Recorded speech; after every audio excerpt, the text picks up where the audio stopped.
the Royal Blue Podcast from the Liverpool Echo. Hello and welcome to the latest Analysing Everton with me, David Hughes, and of course to my left, Josh Williams. Josh, how are you, mate? It is such a weekly thing now, isn't it? Oh, I just hate asking it. Not that I don't care about you, mate, but spend hours with you before we do the show, so just feels very artificial. The thing is as well, I'm always fairly okay. Yeah. It's never a bad thing, it's never a good thing. That's it, you're always just a level guy, aren't you? Yeah, feet on the ground. But I know you well, mate, and that's good news. Coming up on the show today, we'll be dissecting a really good win at Watford. A fantastic win, in fact. Over the moon with that. We'll have a look at Everton's form under Ancelotti because, well, there aren't many sides who are better in England at the moment. In fact, there's just one. And then we'll have a look at Palace, which is coming up on this weekend.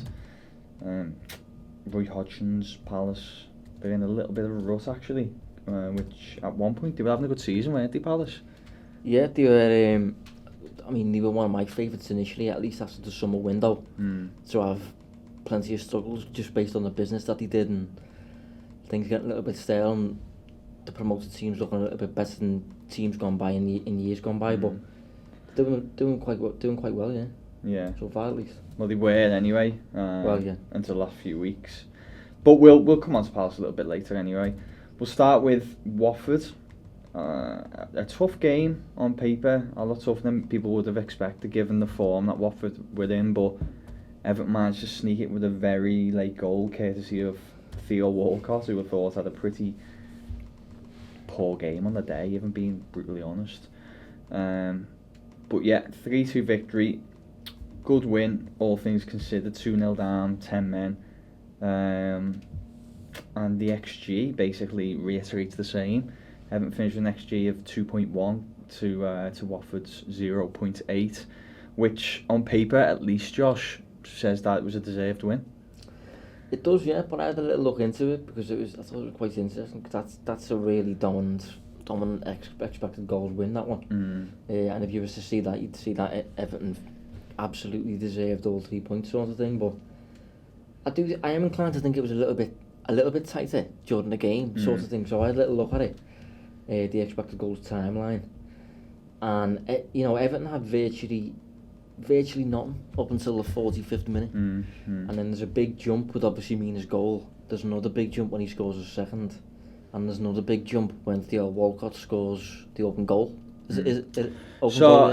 I think it could be that the goalkeeper gets back in, but it'd be a bad miss, put it that way. Yeah. They're all chances that you'd expect to be scored maybe 60, 70, 80% of the time, and so they're obviously valued as big chances. Yeah. So I think it was funny that Everton, without being particularly dominant, they won the match through 3 high quality shots, you'd say, really. That you'd expect to score in comparison to Watford, who didn't really create anything that you label as a tapping.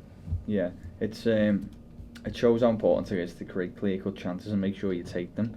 Would you prefer to create an accumulation of lower quality chances but a high amount, or would you prefer to have a lower amount of high quality chances? God, there's no right answer, I suppose. I'm just curious. It's a difficult one because I think the former, which is what the low quality chances. Yeah, a higher amount of low quality. I think that can be improved with time, because obviously at least then you're creating a volume of shots, whereas the latter suggests that you're kind of probably being dominated for large periods and then getting through every now and then. But yeah, I don't know, looking at Watford's shot map, their highest quality chance for the match by the looks of it was Roberto Pereira's. That was actually a goal, an expected goals value of about 0.3. So that's scored obviously about 1 in 3, 1 in 4 times. But beyond that, Watford's chances are all about scored 1 in 10 times, and they're chances that you're fairly okay with giving away, aren't they? Yeah. Out of interest, what would your answer be to that? I'd probably go with the latter, I think.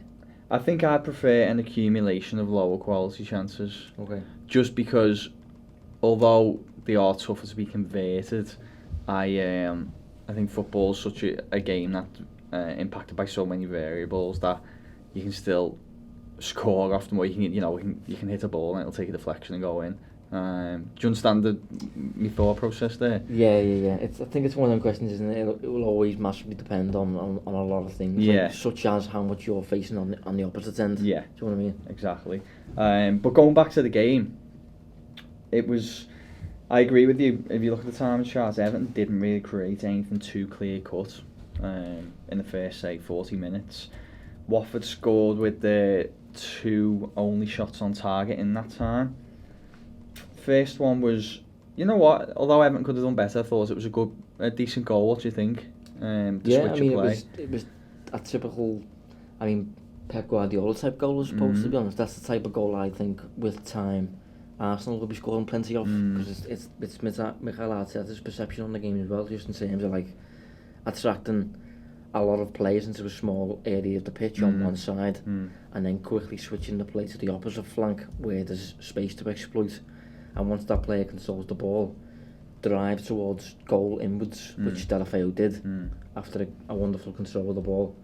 And obviously Adam Messina ended up scoring, but it's the type of goal that I think will, with time, become a lot more prominent in the Premier League, I think. Yeah, definitely. Good goal. Second goal, I was pretty critical of Pickford, and again. I know, again, I am really conscious of it, because people are giving me a bit of grief, like it's some witch hunt. It really isn't, because I don't have nothing against Pickford personally, and I do think he's a decent goalkeeper, but I don't know, you want your keepers to kind of pull you out of those moments and pull, that, what was the XG value on that? About 0.3, that goal. The Pereira one? Yeah. 0.34 according to Understat, at least. So it's a high chance, but it's still, for me, it's the kind of stuff that you expect elite goalkeepers or great goalkeepers to just keep out, and he kind of gets a hand on it, but it's not the best, and I just think he should do a little bit better. And obviously it comes from an error from Delph as well, who I've got concerns about, and I've really since day one. But in terms of his attitude, I think he's a bit, what's the word, reckless? Maybe? Yeah, I think he lacks quality in the moments, decisive moments. Players only have a few minutes where they actually influence a game on the ball, I think, and he just seems to make errors in those moments, like giving the ball away. The second. Yeah, for the second he gives the ball away. Obviously, he's give away. Whether you'd agree it was a yellow or not, the second one, he still gave away cheap fouls, and the foul he did give away in the second half that led to the second yellow card, the play was going nowhere. He was on the byline. I was going to say that then. I think that's the type of challenge that a player who's in control of his own game, he would assess that action and think it's not worth it. Yeah, it's not worth doing. So for him to do that suggests that he's kind of a little bit impulsive. Yeah, totally. He is. So I've got concerns about him. Just on that Pickford thing. Oh yeah, go on. He had 2 shots to save throughout the whole game. 2 shots on target for Watford. Obviously both fine. Hold on, I missed that. So Watford didn't have any more shots on target, except according for to that's right. Yeah, 2 shots on target for Watford. So really, obviously if your keeper's got 2 shots to save and both flying, he's not really a difference maker, is he? And that's it. And you can't save them all. We appreciate that, but as we've just touched on, the shots weren't of a huge value, were they? The first one, to be honest, is probably the shot that I'd look at more and expect him to save. That one actually had an expected goals value of just 0.07. So 7%. 7% of the time that finds the net. But what left foot, and the ball's obviously bouncing and things like that. But I don't know. There's various reasons that'll be valued at 0.07. I'm not sure other providers will value it that low. But it's interesting. What I like more about that one though, or why I make more of a pass for that, is I think it's a good finish. I think it was a good finish, and that's why I'm a little bit reluctant to go too hard on that one. But we'll it's probably valued lower than Pereira's shot, just simply because it's a lot wider in comparison. Yeah, we'll start moving on to the positives though, because obviously it was a good win. Bear in mind, Everton obviously spent some time with just 10 men. On the day they had more possession, more shots. They were, on paper at least, we've already touched on the XG point. On paper at least, they were the better side, and that's away from home at a place that's been a little bit difficult to go to recently. I think it shows, in my opinion, shows some good character in the squad at the moment. The fact that they were able to come back. Well, that that they seem to be the better side on the day in several departments, and yet the fact that if you think of the adversity they've faced, they've conceded 2 goals, they've gone down to 10 men. Now, do you remember that stat that we talked about a little while ago, where Everton hadn't come back in the league from conceding first? Not, I think it was about 2 years that lasted. That they finally got the monkey off the back there, which I think is huge. Yeah, well, I think it's interesting that they've done it 7 Premier League matches into Carlo Ancelotti's reign.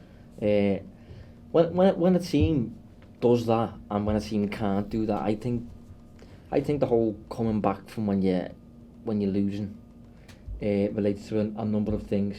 I think for me, first of all, problem solving. I think that from a managerial perspective, a manager to be able to problem. I think he's.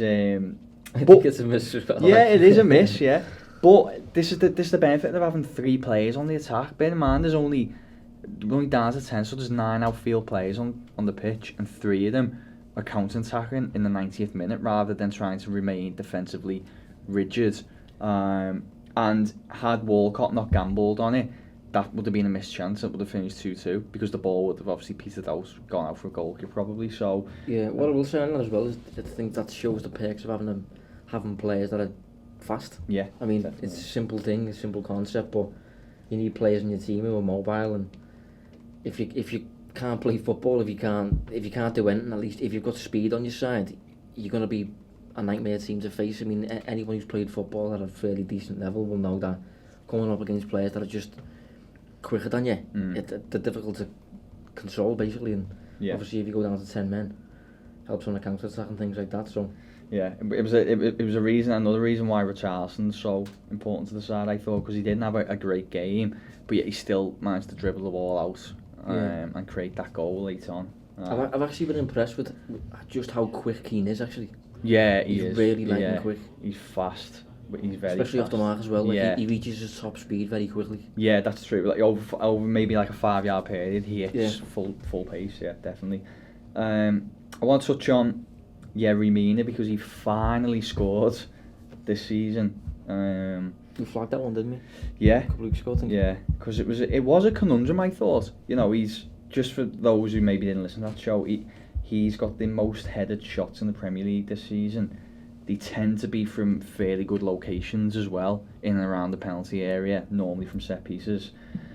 But he hadn't scored, and we know how important set pieces can be, and with centre backs coming up and really being a threat from them, like Van Dijk at Liverpool. That's one of Liverpool's big targets when they have corners and free kicks, and it's paying dividends for them. And Yerry Mina arrived having scored 3 goals in 3 World Cup games, from set pieces in the air. So he certainly had the pedigree for it, and it feels like maybe this could be a watershed moment for him. Yeah, I mean, he's the type of player that you do want to use from these situations, just simply because of his presence in the box.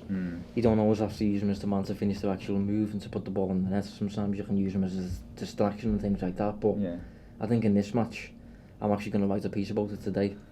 I think it's clear for me, just after 2 or 3 weeks now, that Ancelotti's integrating set piece work behind the scenes. We obviously mentioned the West Ham goal. Holgate knocks it on, is it? Yeah, Holgate. So Calvert-Lewin. Calvert-Lewin finishes at West Ham, and then in this match, I think if you look at the clips back, it's very clear how Yerry Mina deliberately floats towards the back post of Watford's defensive setup. A few players make a run inwards, and it's basically just Yerry Mina on his own versus one of the Watford players for both goals. And I'm inclined to think it's something that's been targeted before the match. Yeah. And obviously it's delivered 2 goals. Yeah. So these are the types of subtle little things that if you do, they deliver results. Yeah. No, I'll be looking forward to reading that, to be honest, because I do agree. I think something's been going on, and if we actually look at the numbers as well, I think it's reiterated with that. So before Ancelotti come in, Mina's expected goal average per 90 was just 0.02, which is low. Doesn't exist really. Yeah, it's like next to no goal threat. And when you consider he had the most headed shots in the Premier League, it's bizarre, really. But since Ancelotti's arrived, that's boosted to 0.36 per 90, which is fairly high, if I'm being honest. And okay, some of that's going to be boosted from Satty's high quality chances, but it shows he's a lot more threatening in the box since Ancelotti's come in, which may tie back to what Josh has just been saying about the fact that Everton have been working a little bit better using set piece routines. Yeah, definitely. Yeah, I mean, as I said, they literally, you don't even have to perform that well, because if you have set piece intricacies into your game, it's almost 3 goals really, and you can perform badly for a match if the expected goals at the end of the match is tight, suggesting that both teams have maybe struggled to find a way through the opposition. Just a set piece goal can steal you the full result of the game. Well, there's Evertonians will remember examples of what's a good example? Burnley this season away at Turf Moor, bit of a drab game, 0-0. I actually think Everton went down to 10 men in that game as well, but they conceded from a cheap set piece, lost the game 1-0. You know, it can be that decisive. One set piece can be completely decisive in terms of picking up 1 point or not. Put it this way, just from the West Ham game and the Watford game, Everton scored a total of 4 goals, 3 from set pieces. So if you take those 3 set piece goals out, Everton have lost against West Ham and have drew against Watford. Lost against Watford as well. That's 2 losses there. And that changes the whole feel, the whole environment of the club at the moment. While we're just talking about set pieces, before we move on, we'll quickly mention Luca Dean, who looks to be getting back to his form kind of last season. He hasn't been as good this year. You probably know because everyone's booted him out of the fancy football teams, haven't they? I kept him for too long. Really did. But again, similar story really with the way Mina's expected numbers have increased in terms of XG. Dean's expected assist numbers have risen noticeably since Ancelotti's come in. He's I know what, I might have the numbers to hand actually, just to give some context to it. So before Ancelotti come in, Dean was averaging expected assists per 90 of 0.06, which is again really low. And considering he takes a lot of set pieces as well. But that's increased since Ancelotti's come into 0.23, which is pretty good numbers actually. You're probably getting an assist about 1 in every 4 games on that ratio. Yeah. So I'm just wondering what you think in terms of how much of this do you attribute to the manager, or do you? No, a fair bit, a fair bit. I'm not too surprised to be honest, because I think he's the type of fullback that he basically has to be allowed to overlap. And he has to play alongside. Well, he doesn't have to, but he'll benefit from playing behind a player who's inclined to cut inside and maybe who's not the most penetrative of types in terms of running in behind opposing defences. He's going to instead cut inside into like a number 10 zone. And that allows Dean to overlap and be that penetrative runner if he wants to be, or to put a cross in. And I think he's allowed to do that when he plays alongside the likes of Bernard and Iwobi, because those two are types like that. But I think under Silva, up until the second, he played behind Richarlison quite a lot. And Richarlison's difference in that type. He's more inclined to running behind, he's less inclined to cut inside and be a bit of a number 10. And I think it's benefited obviously Lucas Dean. And if Everton are doing these set piece work, these set piece details behind the scenes, and Lucas Dean's taking a few of those, I know Sigurdsson took the ones on the weekend, but if Dean's taking a few of those and they're a bit more calculated, rather than just putting an aimless delivery into the box, then he's going to create more chances through doing that, hence why his expected goals numbers would rise, but his expected assist numbers would rise. But totally agree. It's I'd said it is just all this work behind the behind the scenes that we don't necessarily see, but there's evidence that it's happening, which is good for Everton. But in all, a good win. We were laughing, weren't we, because I predicted 2-2, but I happily took the 3-2 on this occasion. Yeah. I'm happy to be wrong. But yeah, good win, and set Everton up for hopefully a good end to the next few weeks. We'll touch on the actual overall form now when we look at Everton's form under Ancelotti. Really, it's been brilliant. Really, I can't really think of any other words to describe it. Only surprised.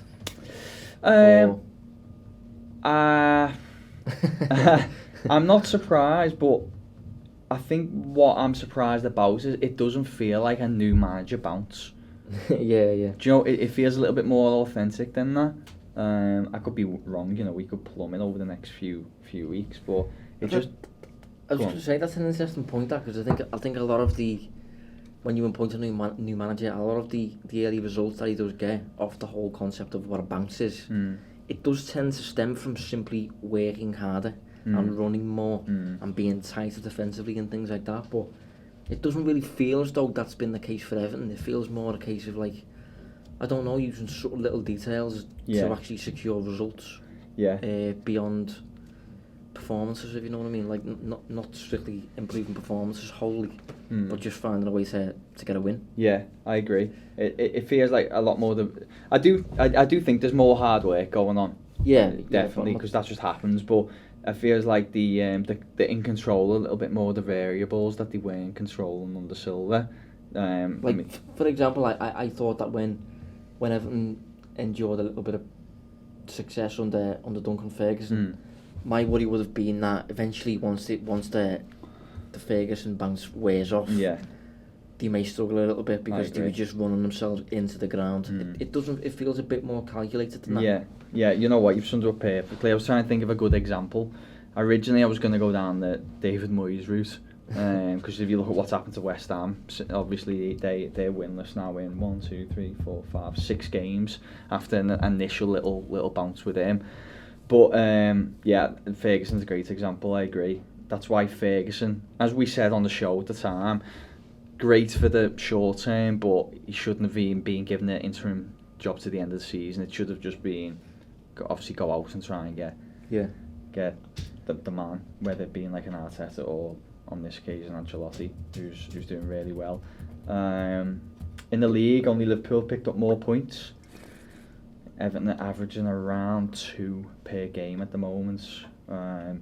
Across all competitions, only 2 defeats, and that was both away at the Etihad and at Anfield.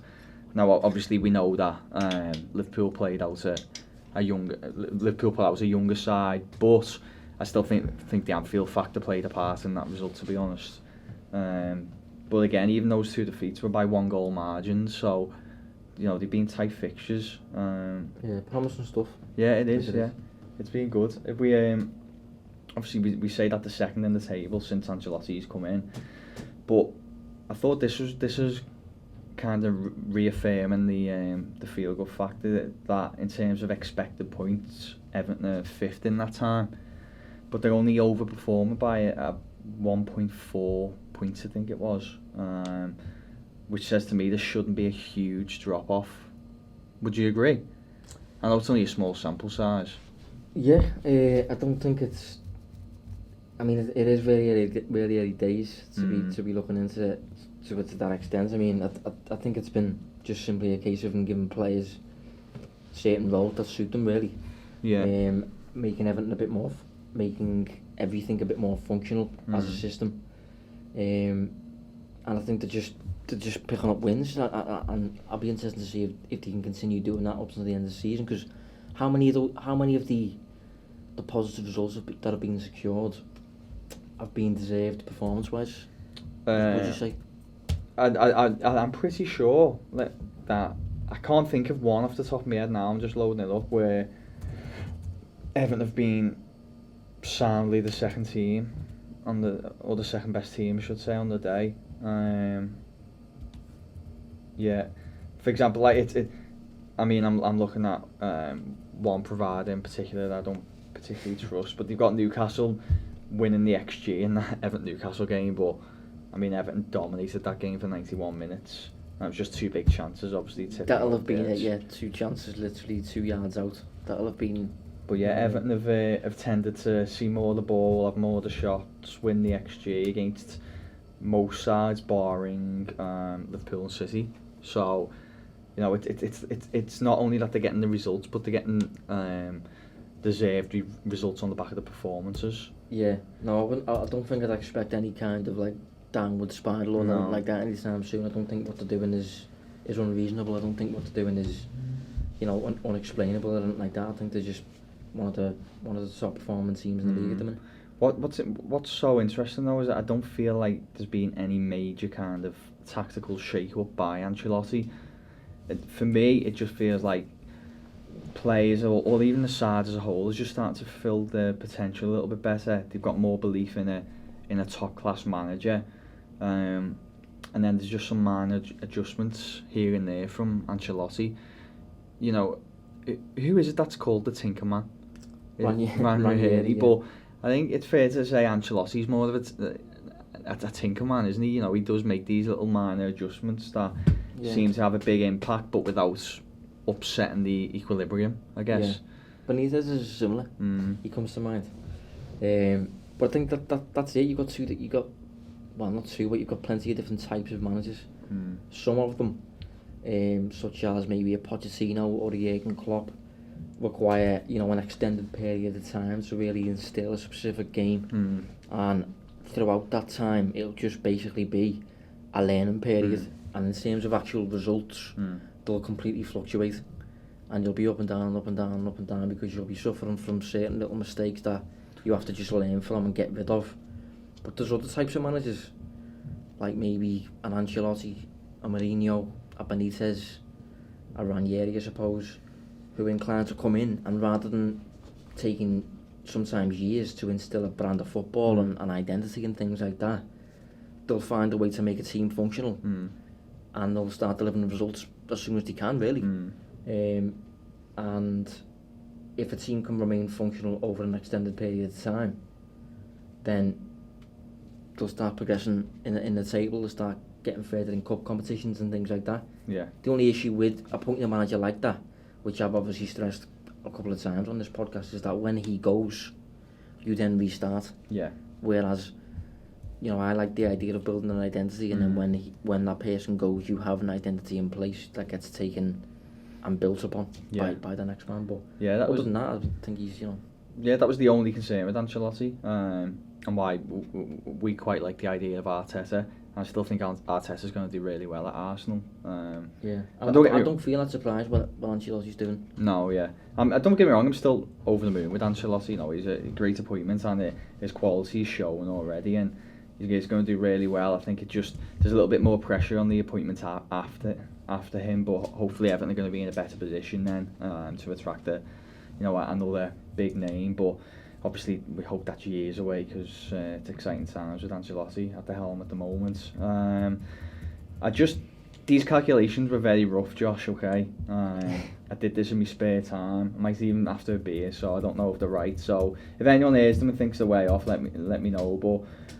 But I've worked out that if Everton maintain their current points per game, they should accumulate around, I think it's late 50s, so maybe say up to 59 points.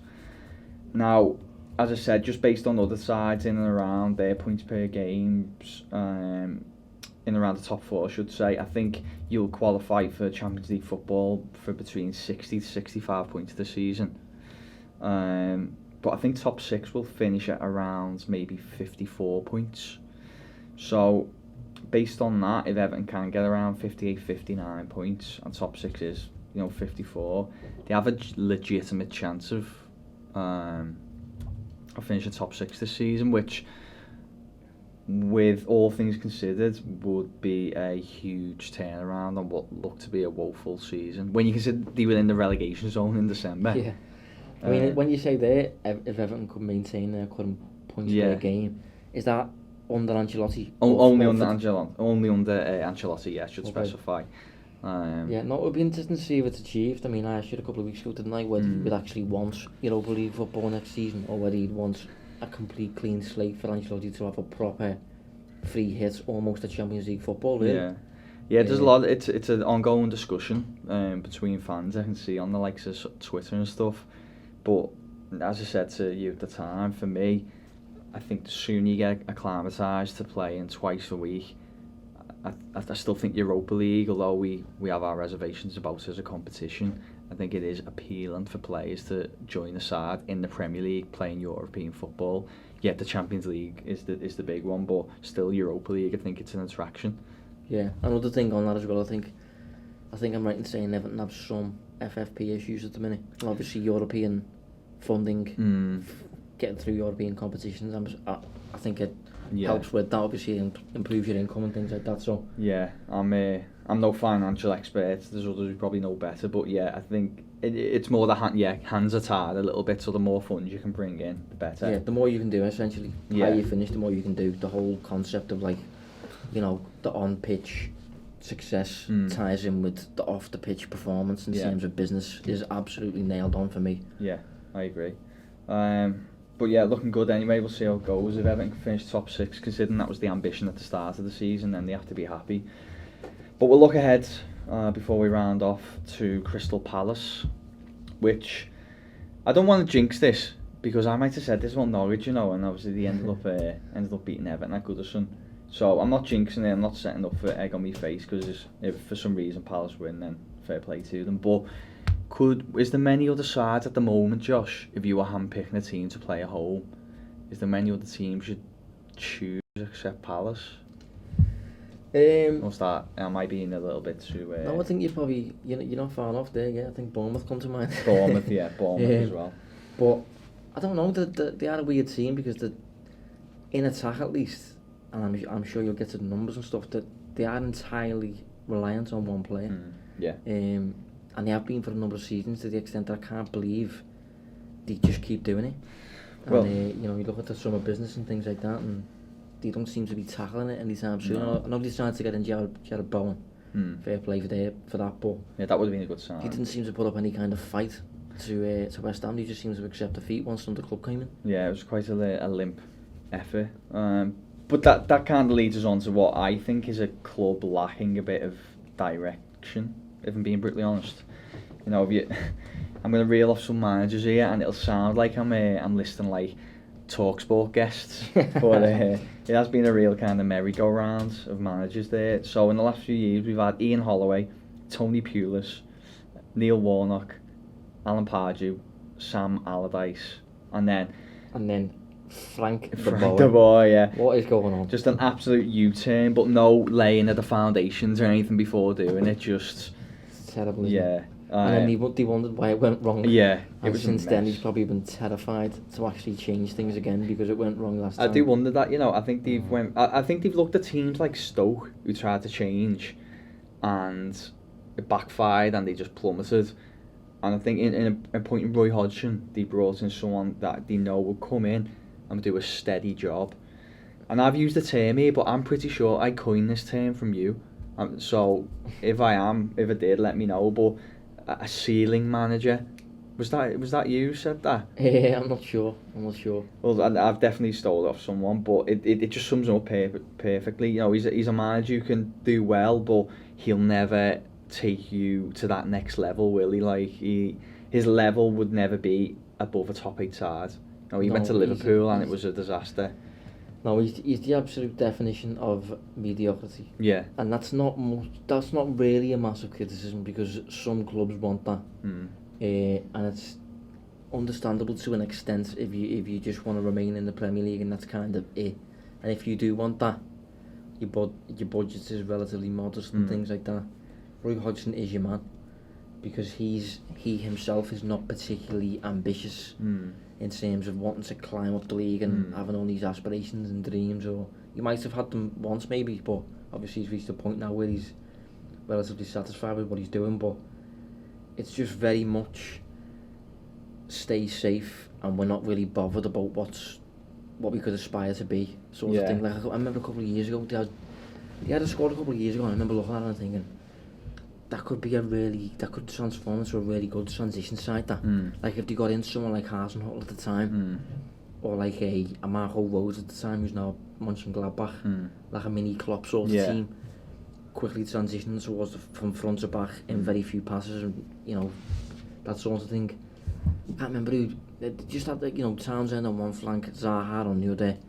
They had Batshuayi on loan up front. They had Kabay in midfield. Van Aanholt on the left.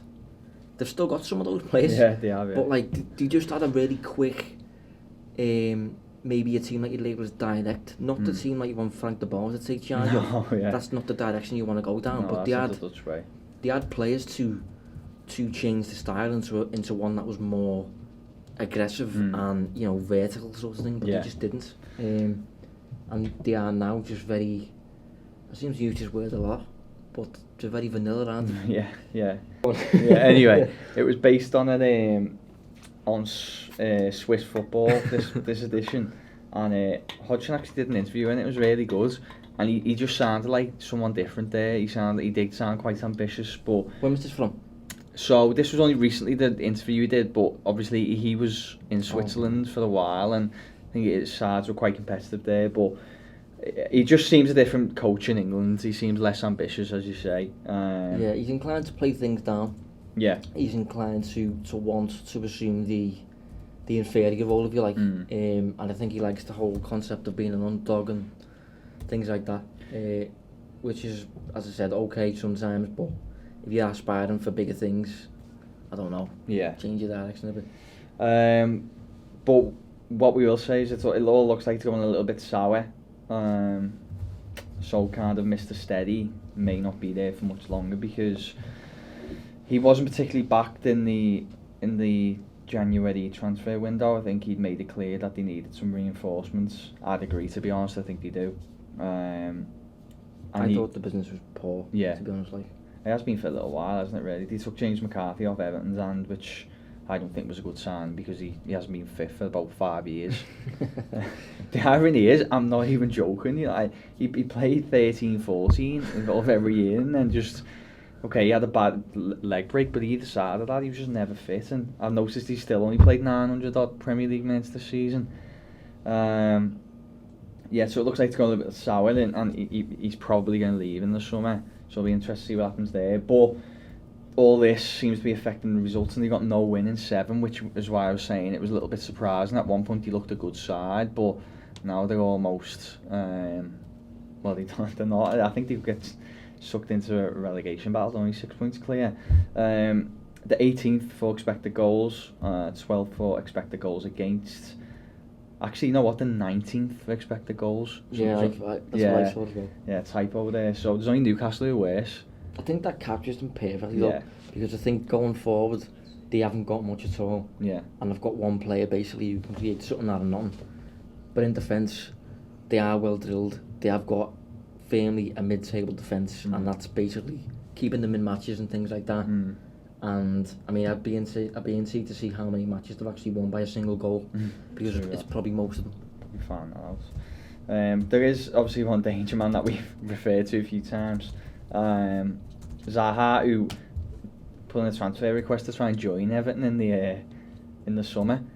So, would you have? Did we speak about that at the time? I think me and you might have just on the pod. I mean, no, not on the pod. I don't even think we had analysing Everton then. But I know what you were going to ask me. Do I think that would have been a good move? I think it would have. Look, he would have improved the side, yes, but for the money that they wanted and for the longevity, he would have kind of performed at a high level. I think it would have been a really, really bad bit of recruitment. Yeah, just looking at Palace's results there on the whole 1-0 thing, it looks like they've won about 7 matches, I think, and only 2 of them have been by more than 1 goal, and both of those have been 2-0 wins. They've won a lot of matches. In fact, every win has either been 1-0, 2-1 or 2-0. They haven't done anything beyond that. Yeah, in fact, they haven't scored more than 2 goals at any point this season. Yeah, well, there you go. Yeah, that sums it up perfectly. So yeah, one thing what I do want to flag is that Zaha will probably be facing Sidibe. Now, we've seen some of those. I don't want to name drop here. Oh, look, I'm not offending anyone. If I don't think any of them will be listening. We've seen some of those Squawker-esque kind of stats recently where it's talking about, you know, like tackle success rates and stuff, but it's stuff that we don't tend to value, and tackles do, because they can be a bit. It doesn't tell you a full picture about an event, really. A tackle success rate or how many tackles someone makes, because some providers will deem a tackle as an interception and you know, all different mad stuff like that. And if it's totals as well, is it totals? Yeah, I'm sure they do. Yeah, I mean, Everton will obviously defend less than Burnley, for example, but a lot more than Manchester City and things like that. So they can just be impacted quite easily. Yeah. But on the whole, Sidibe seems to be good attacker, not great defensively. So that could be a little bit of an issue on that side. It means that someone like, say, Walcott, if he plays, he'll have to do a little bit more defensive work. Do you, just quickly before we round up, do you like Zaha?